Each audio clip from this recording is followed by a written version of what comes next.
The Emotional Orphan Manifesto. A work in progress. Prelude. I am not a hero, possess no fortune, haven't changed or influenced the course of mankind or history in any way. I am not a messiah nor a movie of the week. I am unaware of any whose life has been permanently altered by knowing me, and for the most part, I know nothing about the lives today of those I touched or crossed paths with. On the other hand, I am no serial killer, thief, dictator, malingerer, or miscreant. I am not in jail or some institution. Some were sure that would not be the case. I am not dead. Bets were surely placed on how long I'd last. I am the product of and son of a golden child. I have so much potential and opportunity. So I've been told.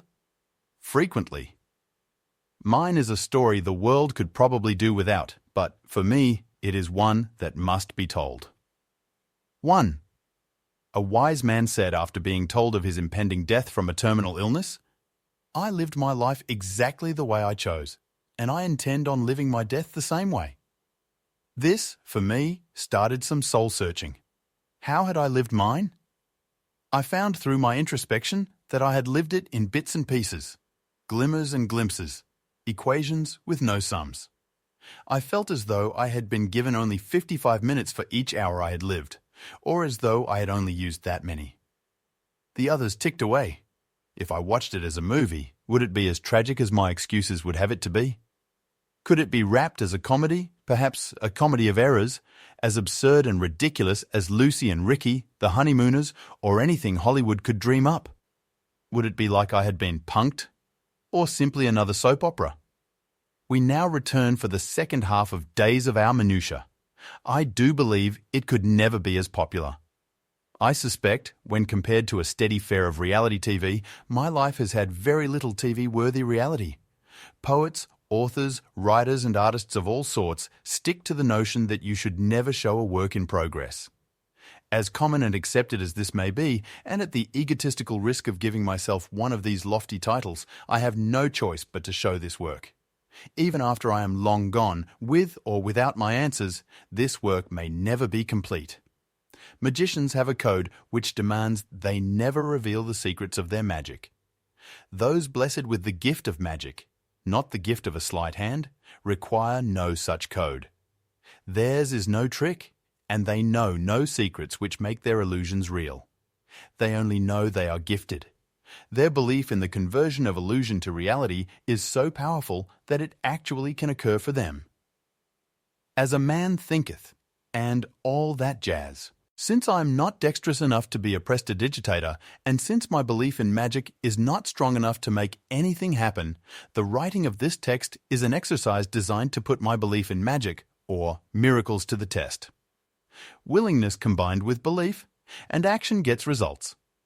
In this case, miracles or magic, which can make a difference, or affect change in my life. I really am not sure how to go about saying whatever it is that I think is so important. I have been accused of being long-winded. However, I have collected some really entertaining tales, which I am certain would hold my attention if I was to hear them from someone else. More importantly, somewhere in these rambling, disjointed remembrances of mine lies an answer for me. An explanation or reason for my position in this world.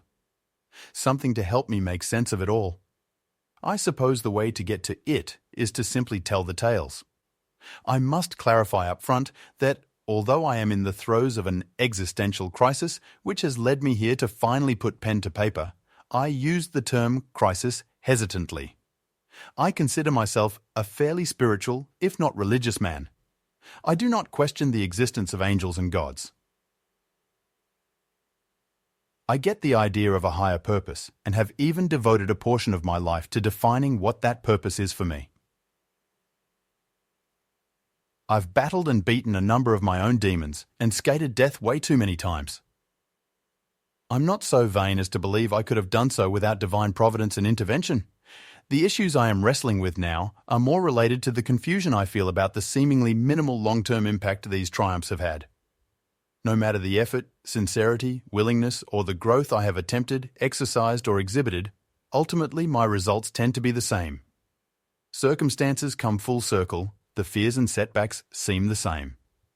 My meaningful relationships usually have similar outcomes. Peace, popularity, property and prosperity tease me, then are gone away once more. It has always been this way, and to lose the mustard seed of faith I have managed to call on when needed, or when I couldn't do it myself, would most certainly signal my demise. I suppose these answers to all the whys and a refill on the hope is the holy grail I seek from telling these tales. Maybe even you, the reader, will find some answers as well. Certainly my ego would love that. Even better though, I might get a little closer to fulfilling the elusive, aforementioned higher purpose. God knows that would be timely, so on with it. 4. Freshly smeared finger paint dripped from my grimy little hands, and a new masterpiece destined for a shoebox in my mother's closet laid out before me to dry. I suppose it wasn't fashionable to put bad art on the new Frigidaire back then. What? And hide the ultra-modern avocado colour? I was leaned back in my chair, looking as cool as a 6-year-old Romeo can. I envision an Elvis Beavercleaver or James Dean Dennis the Menace combo. Maybe it was more like Danny Partridge, except I was sure I looked like, and was as cool as Keith. I had conveniently positioned myself so I was right next to the cutest girl in the class, Anne Balance. The irony of her last name came later. She was beautiful. More beautiful than Marcia, and I was certain she was under my spell. So I leaned over when the teacher wasn't looking and quickly kissed her on the cheek. What happened next was quite shocking to me, and prophetic to say the least. Miss Anne Balance, the first love of my life, stood up, kicked the unstable legs of my reclined art table chair right out from under me. The sense of complete powerlessness I felt was accentuated by the slow motion effect which comes, apparently, so you have a fair chance at fully experiencing the pending trauma, or, in my case, head injury. That same slow motion effect does not seem, however, to improve the reaction time of an awkward and clumsy kindergartner like myself. My head bounced off of the really hard but attractive 50s modern concrete floor and boom, out go the lights. We can, as a society, stop the evils of exposed screws on playground equipment and make it a law to wear a helmet while biking, but every school I've ever seen has these same flaws. Go figure. On that fateful day, a pattern emerged.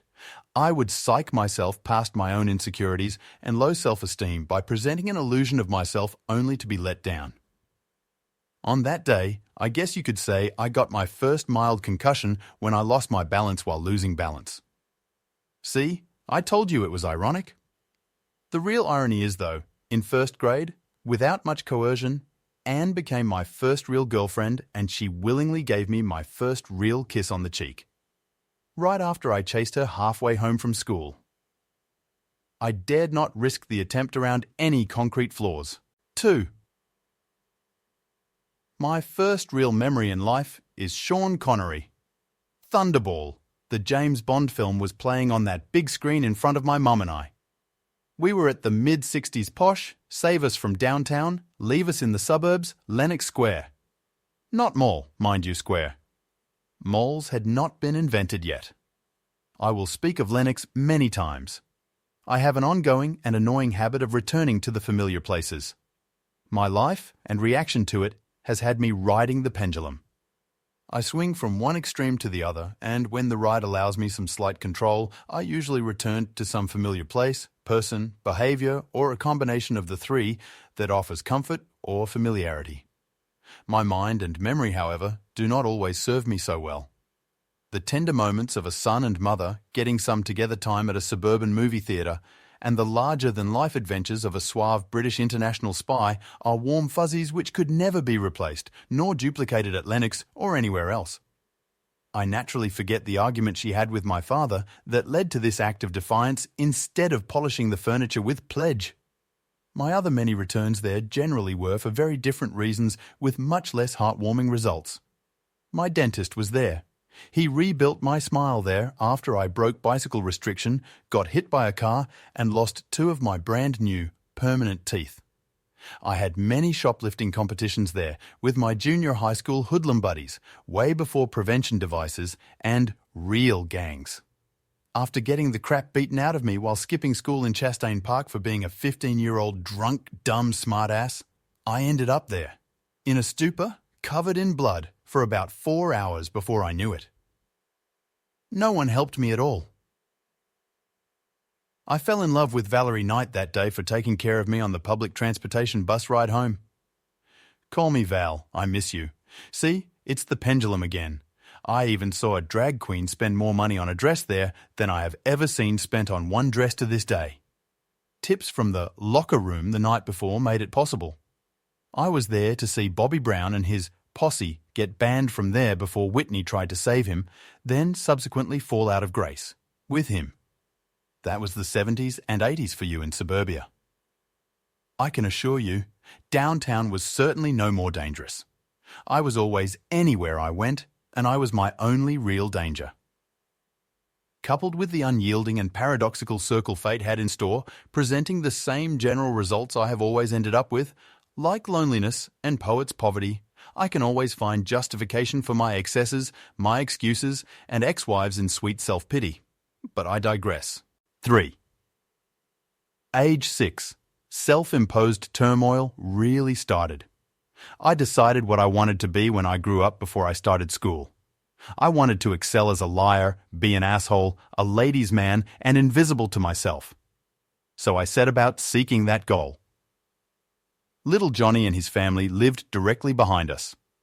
Since I had a swing set, Tiger the dog, and the pseudo-security of chain-link fence, war, cops and robbers, and tag were events generally held at my house. I suspect the huge picture window and my mum's Hawkeye peak was more likely than Tiger, as babysitter was. I remember feeling more trapped than secure. I have no recollection of ever playing anywhere else but that yard. A typical Georgia summer day. 106 degrees, 112% humidity. The chain-link fence would melt a 6-year-old hand like a grill marks a burger. I really wanted to climb it and visit Johnny. There was something mysterious about the house I could always see but never visit. Mum hinted at something dark, nefarious. Much later, I was informed she was alcoholic. We would have gotten along well. Being the well-adjusted poster child I was, I went to Mum and asked to cross the border so I could go play at Johnny's. I was told, in her own loving, overprotective way, no. I wasn't sure why wanting to play there made me crazy, but apparently it did. I whined and begged the way little boys do to no avail. All my pleading got me one thing, a stern admonishment to not scale the wall and to not ask again. The small devil on my left shoulder spoke louder to me than the small angel on my right, since my father jump-started my first spiritual crisis by informing me that we had to go to church on Sundays because it was good for business. This day, what I heard through my I never get my way ears were directives to rebel. Much later, I would have equated it to fuck you. So I did. I rebelled. I went to the backyard, marched straight over to the fence and climbed right over. I double-checked the picture window only to see Mum watching me do it, so I ran. I hid at Johnny's for a while until his dinner time forced me to go home. When I got there, of course I was met by Mom, who was, well, pissed. There it was, the first conscious lie I ever remember telling. I swore to no end I did not climb the fence for a furlough. Funny, I have no recollection of explaining my whereabouts, nor do I recall anything about Johnny's. Only the memory of telling and actually believing the lie that I'd not crossed the line. I do not think I've ever recanted. Thank God invisible pet fences had not been invented yet, or I may have spent the rest of my formative years in a collar, or with a fence-induced electroshock lobotomy. That attention received was a sad compromise to be sure, but it cemented the idea that this sort of attention was better than none at all, and it started a long-standing trend that I followed for many years. It also taught me a valuable lesson. If the lie was to work, I had to believe it as much if not more than those I was telling it to.